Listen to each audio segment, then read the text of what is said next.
The retirement ceremony at Naval Base Coronado was supposed to be a routine affair. Admiral James Hartley had presided over hundreds of them in his 30-year career. But something about this particular gathering felt different from the moment he walked into the officers' club that warm September afternoon. The room was packed with Navy personnel, both active duty and retired. Most were men in their dress whites or civilian suits, their chests decorated with ribbons and medals that told stories of sacrifice and service. They stood in clusters, sharing war stories and catching up on old times. The air smelled of coffee and the faint scent of the ocean that never quite left a naval base. Admiral Hartley made his way through the crowd, shaking hands and offering greetings. His eyes scanned the room, looking for the guest of honor. The retirement packet on his desk had been thin, which was unusual. Most career officers had files thick with commendations, fitness reports, and documentation of their service. This one had contained only the basics: name, rank, years of service, and a routing number that indicated the person had served in naval special warfare. That routing number had caught his attention. Naval special warfare meant SEALs, or at least SEAL support personnel. Those files were rarely thin. They were usually heavily redacted, sure, but not sparse. "Admiral Hartley, sir." A young lieutenant approached, holding a clipboard. "We're ready to begin whenever you are. The retiree is seated in the back corner as requested." As requested, Hartley raised an eyebrow. "Yes, sir. Apparently doesn't want any fuss. Tried to decline the ceremony altogether, but regulations require it for anyone with more than 20 years of service." Hartley nodded slowly. He'd met the type before, quiet professionals who did their jobs and wanted nothing in return. He respected that, even if it made his job harder. These ceremonies were important, not just for the retiree but for the younger sailors who needed to see what a complete career looked like. He walked toward the back corner, and that's when he saw her. She sat alone at a small table, wearing a simple gray pantsuit that hung loosely on her thin frame. Her hair was steel gray, cut short and practical. Her face was weathered, with deep lines around her eyes and mouth that spoke of years spent squinting into the sun and wind. She looked to be in her early 60s, though military life had a way of adding years to a person's appearance. What struck Hartley most were her eyes. They were a pale blue, almost gray, and they held a steadiness that he'd only seen in combat veterans who'd been through the worst and survived. She wasn't looking at anyone in particular, just sitting quietly with her hands folded on the table in front of her.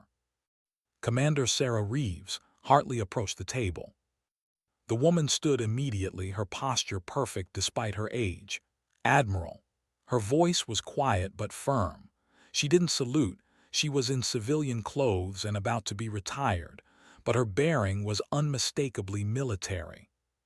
"Please sit." Hartley pulled out a chair across from her. "I wanted to introduce myself before the ceremony. I have to admit, your file raised some questions." A flicker of something, was it amusement, crossed her face. "I imagine it did, sir. Most of my service record is classified. Even I don't have access to half of it anymore. 24 years of service, all in naval special warfare. That's unusual for someone who isn't a SEAL." "I wasn't a SEAL, sir. Women weren't allowed in that pipeline when I served, but I supported SEAL operations in various capacities." She said it matter-of-factly, without bitterness or pride. Before Hartley could respond, a loud voice cut through the room. "Wait, this is who we're here for." A commander in dress whites was standing near the bar, looking their way. His face was flushed, either from alcohol or indignation. "You've got to be kidding me." Hartley felt his jaw tighten. He recognized the commander, Brad Hutchins, a logistics officer who'd spent most of his career behind a desk and had a reputation for running his mouth. "Commander Hutchins, is there a problem?" Hutchins walked closer, and several other officers followed, curious about the commotion. "With all due respect, Admiral, we've got actual war heroes in this room, Navy Cross recipients, Purple Hearts, and we're throwing a ceremony for some admin clerk who probably spent her whole career filing paperwork." The room had gone quiet. Sarah Reeves hadn't moved, but Hartley saw her hands tighten slightly where they rested on the table. "Commander, you're out of line." Hartley's voice was ice. "Am I?" Hutchins pressed on, emboldened by the audience. "I looked her up. Sarah Reeves. No combat awards, no significant decorations. Hell, she's been passed over for promotion twice, and now we're supposed to act like she's some kind of hero." "That's enough." Hartley stood, his 6'3" frame towering over Hutchins. "You will apologize to Commander Reeves and then you will leave." "For what?" "Telling the truth." Hutchins laughed, an ugly sound. "The Navy's gotten so soft. Participation trophies for everyone. Next thing you know, we'll be giving medals for showing up on time." Several officers shifted uncomfortably. A few nodded in agreement with Hutchins. Others looked embarrassed, but no one spoke up in Sarah's defense. Sarah finally stood. "It's all right, Admiral. Commander Hutchins is entitled to his opinion." "No, it's not all right." Hartley was angry now, though he kept his voice level. "This is your retirement ceremony. You've earned it." "Have I?" Sarah looked at him directly, and Hartley was struck again by those steady eyes. "Maybe the commander has a point. I never earned a Navy Cross, never got a Purple Heart. My service record is thin because most of what I did can't be written down, and maybe that means it doesn't count." "That's not—" "It's fine, sir, really." She picked up her small purse from the table. "I only came because regulations required it. Why don't we just skip the ceremony? I'll sign whatever paperwork needs signing, and everyone can get back to their evening." Hartley wanted to argue, but something in her expression stopped him. This wasn't defeat he was seeing. It was something else. Weariness, maybe, or the simple desire to avoid conflict. "If that's what you want, Commander." "It is." She turned to leave, then paused and looked back at Hutchins. "For what it's worth, Commander, you're right. I'm not a hero. I'm just someone who did a job for a long time, that's all." She walked toward the exit, her steps measured and steady. The crowd parted for her, but no one spoke. No one thanked her for her service. No one shook her hand. Hartley watched her go, feeling a mixture of anger and confusion. Something wasn't right. That routing number in her file, the heavy classification, the way she carried herself, it all pointed to something more than filing paperwork. Admiral, the young lieutenant with the clipboard, appeared at his elbow. "What should I do with the retirement certificate?" "Hold on to it," Hartley said slowly. "I have a feeling we're not done here." Hutchins was back at the bar, holding court with a group of officers, no doubt spinning the incident into a story that made him look good. Others had returned to their conversations, the brief disruption already forgotten. But Hartley couldn't let it go. He'd spent 3 decades in the Navy, and he'd learned to trust his instincts. They were telling him that he'd just witnessed a profound injustice. He pulled out his phone and sent a quick text to a contact at Naval Special Warfare Command. The message was simple: "Need full story on Commander Sarah Reeves, retiring today. Something doesn't add up. Call me ASAP." The response came back within minutes. "Can't discuss over phone. How soon can you get to Little Creek?" Hartley looked around the room, at the officers who'd stood silent while one of their own was humiliated, at the celebration that had turned sour, at the retirement ceremony that would never happen. "I'll be there tomorrow morning," he typed back. Whatever Sarah Reeves had done during her 24 years of service, he was going to find out. And if she'd been treated unfairly, he was going to make it right. He owed her that much. The Navy owed her that much. But first, he had to find out who she really was, and why a simple logistics commander had a service record that was locked away tighter than nuclear launch codes. Admiral Hartley arrived at Naval Special Warfare Group 2 headquarters in Little Creek, Virginia, at 0700 the next morning. The base was quieter than Coronado, more wooded, with buildings that looked like they belonged on a college campus rather than a military installation. But appearances were deceiving. Some of the deadliest warriors in the world trained here. Captain Mike Torres met him at the security checkpoint. Torres was a SEAL, obvious from the trident on his uniform and the way he moved with controlled purpose. He was in his mid-40s, with gray threading through his dark hair and scars visible on his hands and neck. "Admiral Hartley, thank you for coming."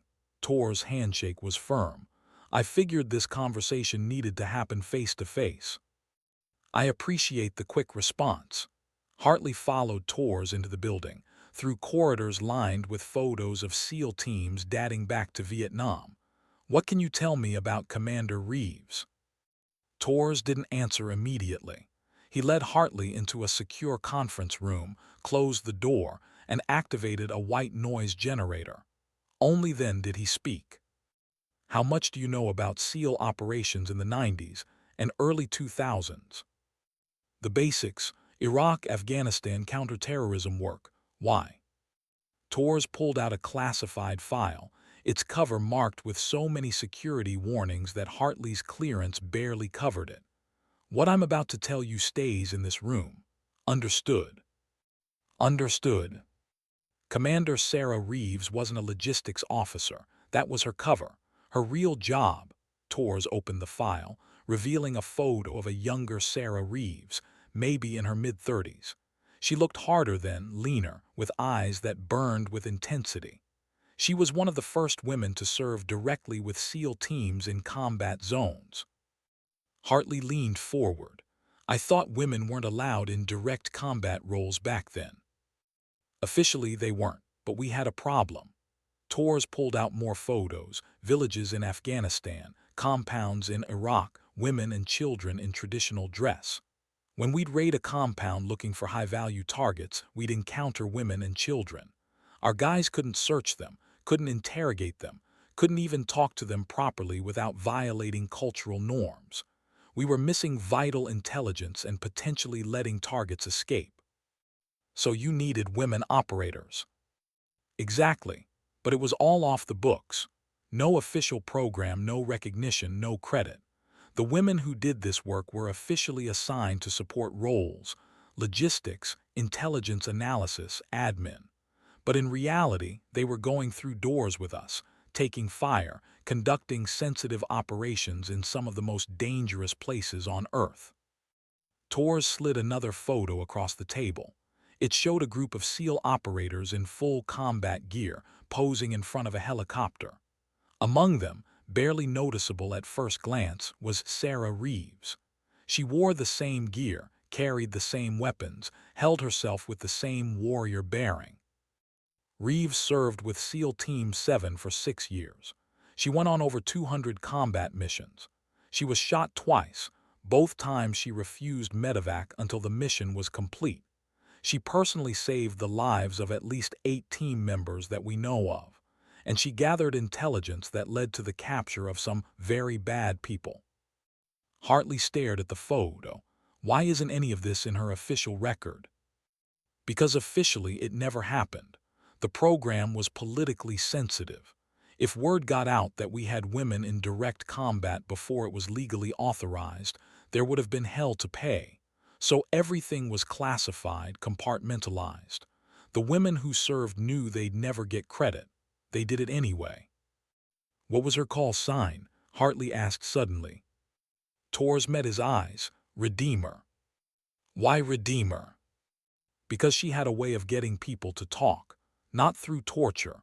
We don't do that, but through connection.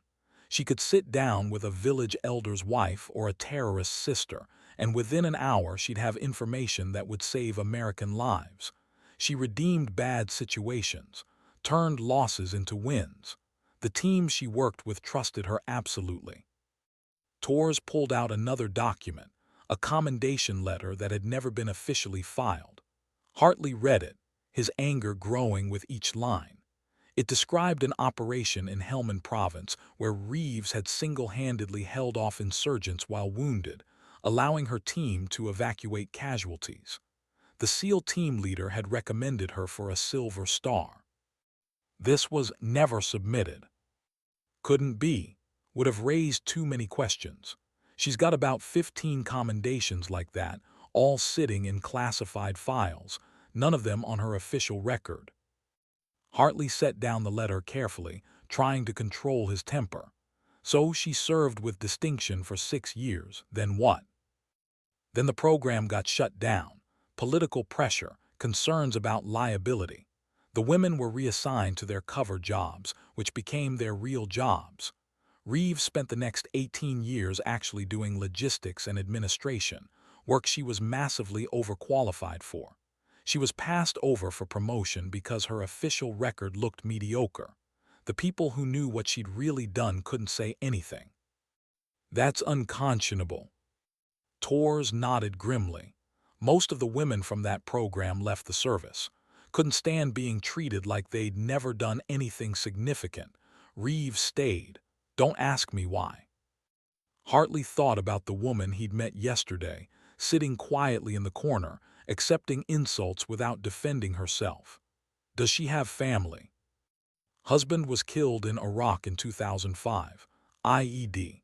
They didn't have kids, no siblings. Parents passed years ago. Far as I can tell, the Navy was her family, and the Navy treated her like an inconvenient secret. The two men sat in silence for a moment. Finally, Hartley spoke. What happened yesterday, at her retirement ceremony? I heard. Tor's expression darkened. Word travels fast in the SEAL community. A lot of guys who served with Reeves are pissed off. If they didn't have careers to protect, they'd probably track down that commander and teach him some manners. He called her a paper pusher, humiliated her in front of everyone. And she took it because that's who she is. Reeves never complained, never asked for recognition, never told anyone what she'd really done. She's the most stand-up operator I've ever heard of, and I've served with the best. Hartley stood, his mind made up. I need to talk to her. Do you know where she lives? Tors pulled out a post-it note with an address already written on it. Small town in North Carolina, about 2 hours from here. I figured you might ask. Thank you, Captain. This conversation never happened, I know. Tors stood and offered his hand again. But Admiral, if you can do something for Reeves, anything at all, she deserves better than what she got. She does, and I'm going to make sure she gets it. The drive to North Carolina gave Hartley time to think. He'd served in the Navy for 30 years, risen to flag rank, commanded thousands of sailors. He'd always believed the Navy took care of its own, that service and sacrifice were honored and rewarded.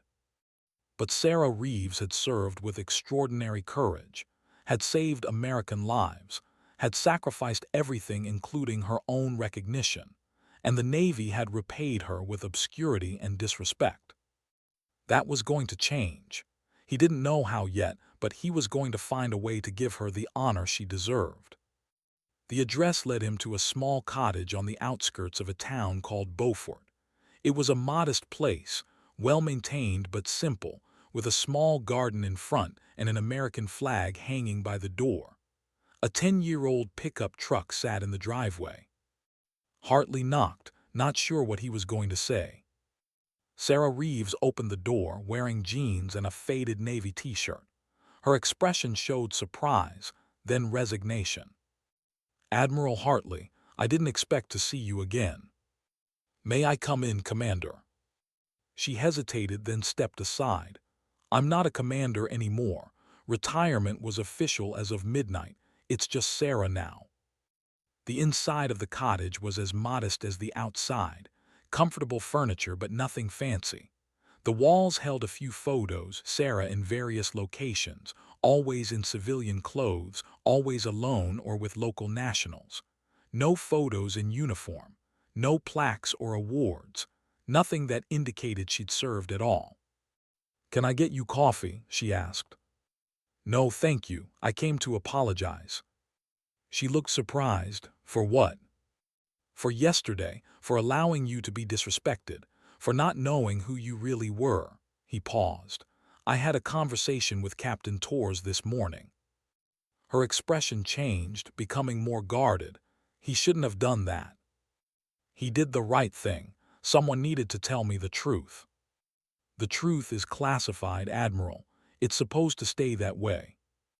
The truth is that you're a hero who was never recognized, that you served with courage and distinction, and the Navy repaid you by hiding your service and letting you be mocked by people who aren't fit to shine your boots. Sarah moved to the window, looking out at her small garden. I knew what I was signing up for. We all did. The mission mattered more than the recognition. That doesn't make it right. She turned back to him, and for the first time he saw anger in her eyes. You're right. It doesn't, but it's done. I've made my peace with it. I did good work. I saved lives. That has to be enough. It's not enough. You deserve. I deserve what every veteran deserves, to be left alone to live my life. Her voice was firm but not harsh. I appreciate you coming here, Admiral. I really do. But there's nothing you can do to change the past. I'm retired now. It's over. Hartley looked at her, this woman who'd given everything and asked for nothing, and made a decision. For the next 2 weeks, Admiral Hartley barely slept. He spent every spare moment digging through files, making phone calls, and calling in favors from contacts across the military and intelligence community. What he found made him angrier with each passing day. Sarah Reeves wasn't the only one. There had been others, dozens of women who'd served in combat roles before it was officially authorized.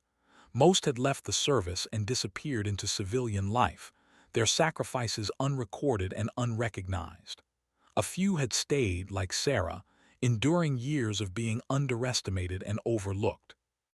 The unofficial program had started small in the late 90s, grew during the wars in Iraq and Afghanistan, and was abruptly shut down in 2008 when political winds shifted. The women were sent back to their cover jobs, their real service buried under classification stamps and bureaucratic indifference. Hartley found mission reports, incident summaries, and commendation letters that had never been officially filed.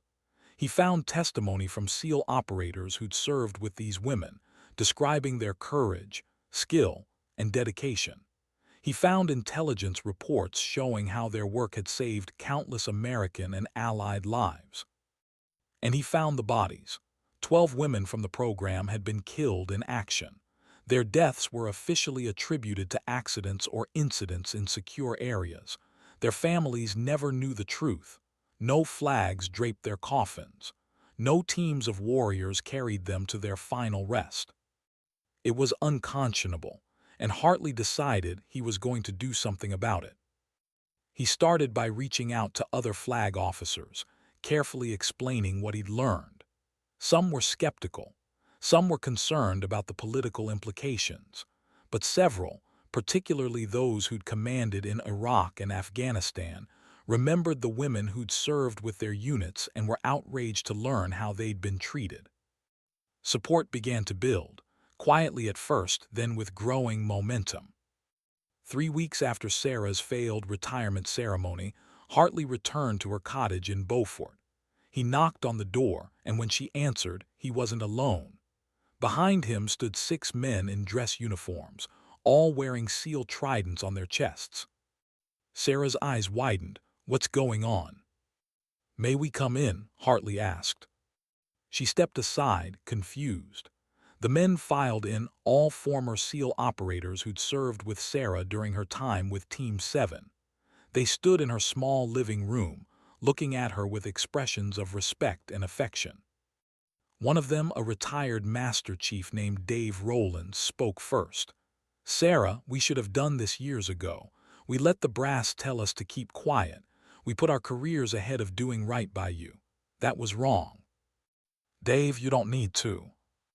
Yes, we do. Another operator stepped forward, a lieutenant commander named Jackson. You saved my life in Ramadi. You took a bullet meant for me, then dragged me to cover and held off insurgents until the QRF arrived. I got a Bronze Star for that mission. You got nothing. The mission succeeded. That's what mattered. No, Rowlands's voice was firm. You matter. What you did matters, and we're not going to stay silent anymore. Hartley stepped forward. "Sarah, I've been in contact with the Secretary of the Navy. We've been reviewing the classified records of the program you served in. We can't declassify everything, some of it's too sensitive, but we can declassify enough." "Why?" She looked overwhelmed. "It's been almost 20 years. Nobody cares." "We care." Jackson gestured to the other operators. "Every SEAL who served with you cares, and the people who need to know the truth deserve to hear it." Hartley pulled out a folder. "In 2 days, there's going to be a ceremony at the Navy Memorial in Washington. The Secretary is going to announce a new policy allowing recognition of personnel who served in classified programs, provided the recognition doesn't compromise operational security. You're going to be the first recipient." Sarah sat down heavily. I don't want this." "We know," Roland sat beside her. "You never wanted recognition. That's why you deserve it more than anyone." Over the next hour, the men shared stories. They talked about missions Sarah had been part of, lives she'd saved, intelligence she'd gathered. They talked about her courage, her skill, her unwavering dedication to the mission and her teammates. Sarah listened, tears streaming down her face. Not tears of joy, Hartley could see that. They were tears of grief, of long-suppressed pain finally finding release. "My husband didn't know," she said quietly. "Tom died thinking I was a logistics officer. I couldn't tell him what I really did. I wanted to so many times, but it was classified." Rollins put a hand on her shoulder. "He knew you were special. That had to be enough." "It wasn't," Sarah's voice broke. "He died thinking I pushed papers while he fought. I was awarded nothing at his funeral. The other widows, their husbands' teams came, honored them. Nobody came for Tom from my unit because officially I didn't have a combat unit." The room fell silent. Hartley felt the weight of all the injustices that had been done to this woman, all the sacrifices she'd made without recognition or support. "We're here now," Jackson said. "Better late than never." Sarah wiped her eyes. "What exactly is this ceremony?" Hartley opened the folder. "The Secretary is going to present you with the Defense Distinguished Service Medal for your overall service. Additionally, you'll receive the Silver Star for the Helmand Province action, the Bronze Star with Valor for Ramadi, and the Purple Heart for your wounds. Your service record will be amended to reflect your actual assignments, within the bounds of what can be declassified." "There's more," Rollins added. "We've been in contact with other women from the program. About 30 of them have agreed to attend the ceremony. It's going to be a recognition for all of you, but you're first." Sarah shook her head. "I don't know if I can do this." "You can." Hartley's voice was gentle but firm. "You went through doors in Fallujah and Kandahar. You faced down insurgents and gathered intelligence that saved hundreds of lives. You can stand on a stage and accept what you've earned." "What about Commander Hutchins?" Sarah asked suddenly. "And the others at that retirement ceremony who looked at me like I was nothing?" Hartley's expression hardened. "Commander Hutchins has been counseled regarding his conduct. As for the others, they're going to learn the truth. The whole Navy is going to learn it." 2 days later, Sarah found herself standing backstage at the Navy Memorial in Washington, D.C. She wore her dress uniform for the first time in years, the fabric crisp and the fit still good despite the time that had passed. Around her were 29 other women, ranging in age from their 40s to their early 60s. Some she recognized from her time in the program. Others she'd never met but who'd served in similar roles with other SEAL teams. They were all dressed in their uniforms, all wearing the same expression of disbelief and nervous anticipation.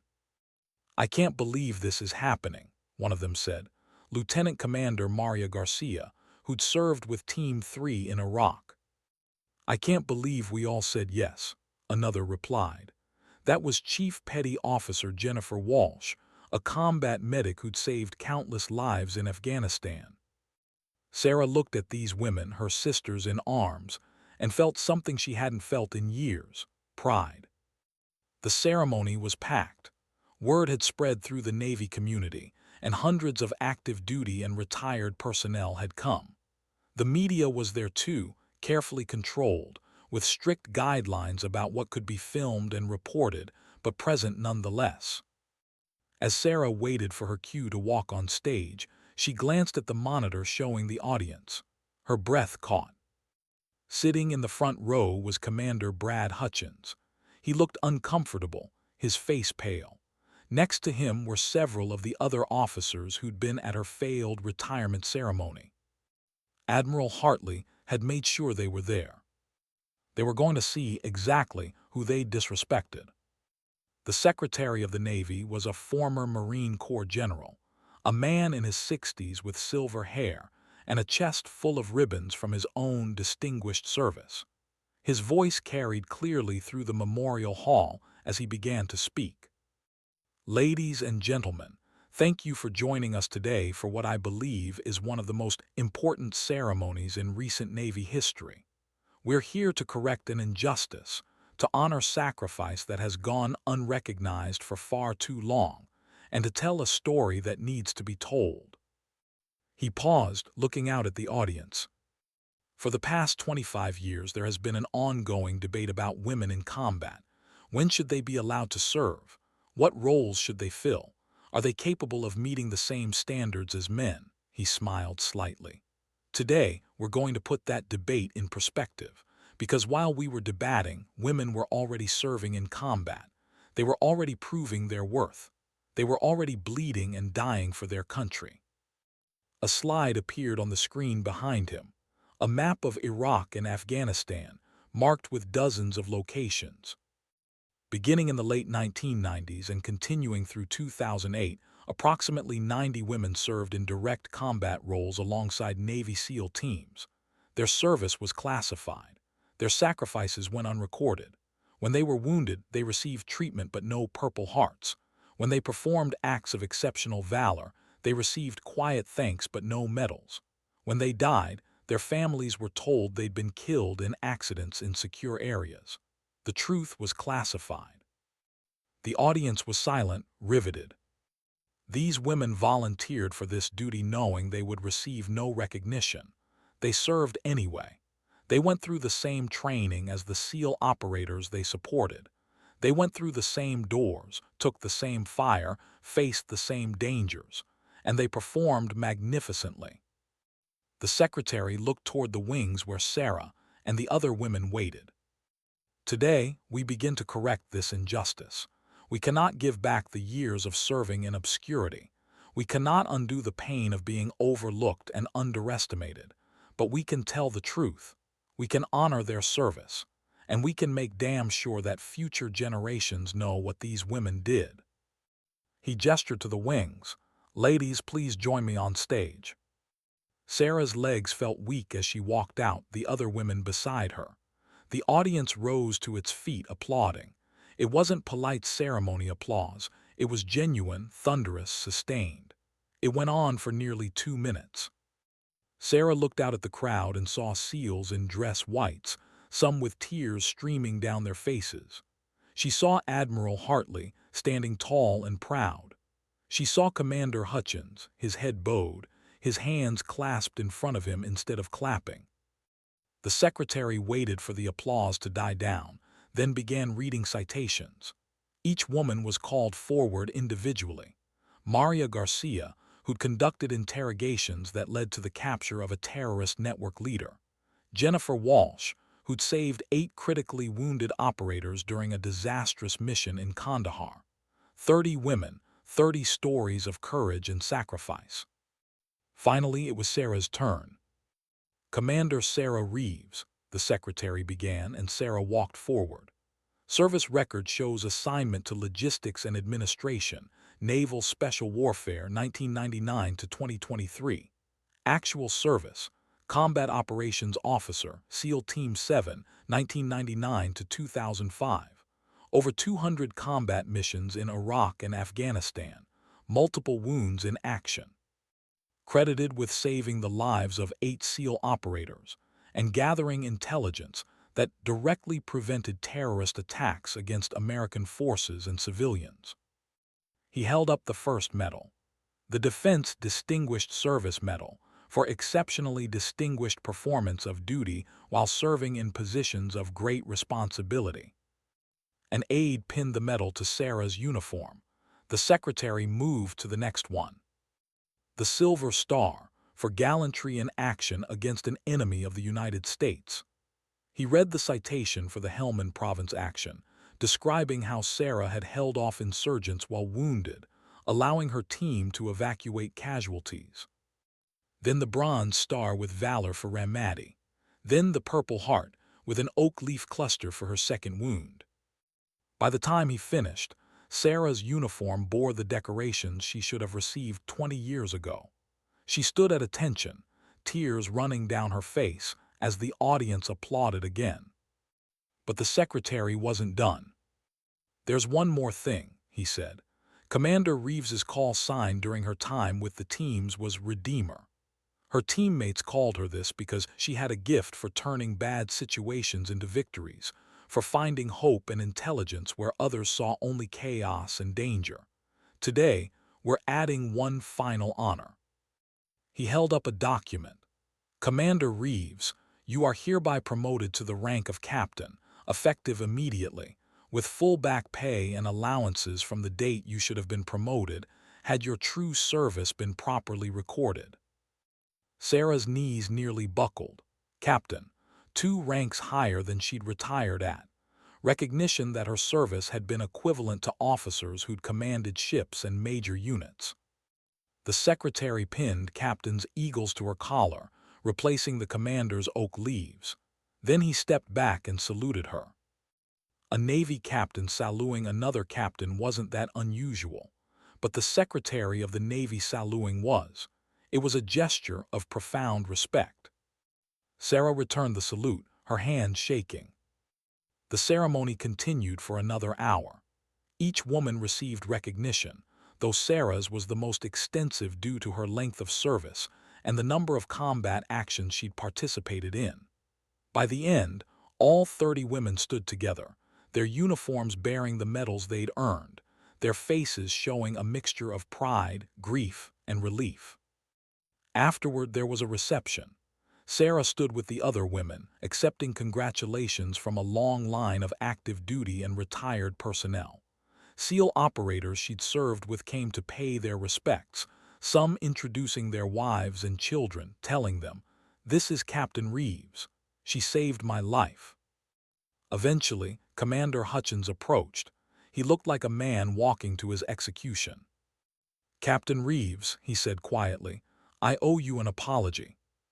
Sarah looked at him steadily. "Yes, you do. I was wrong. I was ignorant and disrespectful, and I'm ashamed of how I acted." He hesitated. "I've been in the Navy for 18 years. I thought I understood what service meant, but I never did anything like what you did. I never put my life on the line, and I mocked you for it. You didn't know. I should have shown respect regardless. You were a fellow officer and I treated you with contempt." He straightened. "I've submitted my resignation. It's been accepted. I'm leaving the Navy." Sarah was surprised. "That seems extreme." "Does it?" Hutchins smiled bitterly. "I disrespected a genuine war hero in front of dozens of witnesses. I showed myself to be the kind of officer who judges people based on what I think I know rather than approaching them with humility and respect. The Navy doesn't need officers like me." He extended his hand. "I hope someday you can forgive me, but I understand if you can't." Sarah took his hand. "I forgive you, Commander. We all have moments we're not proud of. What matters is what we do next." Hutchins nodded, his eyes damp. "Thank you, ma'am, for your service and for your grace."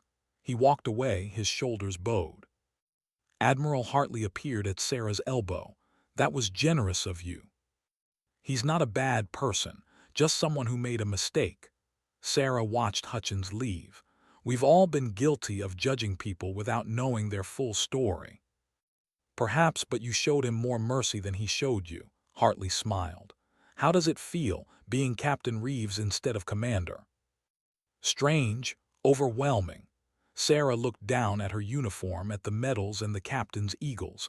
"I never expected any of this. You deserved all of it and more. And Sarah," he waited until she looked at him, "this is just the beginning. Your story is going to be told. There are already requests from news outlets, publishers, even Hollywood. The whole country is going to know what you and these other women did." Sarah felt a flutter of anxiety. "I'm not sure I want that kind of attention." "I know, but it's important. There are young women joining the military right now who need to know that their predecessors paved the way. There are little girls who need heroes who look like them. You're that hero, whether you want to be or not." Over the next few months, Sarah's life changed dramatically. The story of the women who'd served in combat before it was officially authorized became national news. Sarah was interviewed by major networks, featured in magazine articles, and invited to speak at military academies and events around the country. She was uncomfortable with the attention at first, but gradually she came to understand its importance. Everywhere she spoke, young women approached her afterward, thanking her for her service and telling her she'd inspired them to pursue their own dreams of military service. The other women from the program had similar experiences. Together, they formed a foundation to support women veterans and to advocate for proper recognition of those whose service had been classified or overlooked. 1 year after the ceremony, Sarah returned to Naval Base Coronado for the first time since her failed retirement ceremony. She'd been invited to speak at a leadership conference for junior officers. As she walked through the base, she passed the officers' club where she'd been humiliated. She stopped, looking at the building, remembering that painful day. "Captain Reeves," a young lieutenant approached, a woman in her mid-20s. "I'm sorry to bother you, but I had to say something. I'm about to start training to become a SEAL. I'm in the first class that's fully integrated from the start, and I'm here because of you." Sarah smiled. "You're here because of your own courage and determination." "Yes, ma'am, but you showed me it was possible. You and the other women who served before it was authorized. You proved that women could do this, even when nobody was watching, even when you'd never get credit. That's true courage." The lieutenant saluted, and Sarah returned it, feeling a warmth spread through her chest. This was why it had all been worth it. Not the medals, not the recognition, not even the promotion. It was this, knowing that her service had made a difference, that it had opened doors for others, that it had changed what was possible. She walked into the conference center and took her place at the podium. The room was full of young officers, men and women, all looking at her expectantly. "Good morning," she began. "My name is Captain Sarah Reeves. My call sign was Redeemer, and I'm here to tell you a story about service, sacrifice, and the courage to do what's right even when nobody's watching." As she spoke, she thought about all the years she'd spent in silence, all the times she'd accepted disrespect without defending herself, all the sacrifices she'd made without recognition. It had been hard. It had been painful. There were moments she'd wanted to quit, moments she'd wondered if it was all worth it. But looking out at these young officers, seeing the determination and hope in their faces, she knew the answer. It had been worth it, every moment, every sacrifice, every silent year. Because she hadn't just served her country, she'd helped change it. She'd helped prove that courage and capability had nothing to do with gender and everything to do with heart. And that was a legacy worth more than any medal. After the conference, Admiral Hartley found her in the hallway. "That was a powerful speech." "Thank you, sir. I have something for you." He handed her a photograph. It showed a young Navy lieutenant, fresh-faced and proud, standing at attention at her commissioning ceremony 25 years earlier. "Where did you get this?" "I've been putting together a historical record of the program, making sure it's properly documented for future generations." He smiled. That young lieutenant had no idea what she was getting into, no idea of the challenges she'd face, the sacrifices she'd make, the injustices she'd endure. Sarah looked at her younger self, remembering that day, remembering how full of hope and determination she'd been. "If you could talk to her," Hartley asked, "what would you say?" Sarah was quiet for a long moment, then she smiled. "I'd tell her it's going to be hard, harder than anything she can imagine. I'd tell her she's going to be hurt, overlooked, disrespected. I'd tell her there will be days she wants to quit, days she questions whether any of it matters." She looked up at Hartley. "But I'd also tell her to keep going, because in the end, she's going to help change the world. She's going to prove that service and courage have no gender. She's going to pave the way for others, and she's going to discover a strength she didn't know she had." And Hartley prompted, "And I'd tell her that someday an admiral is going to ask her about her call sign.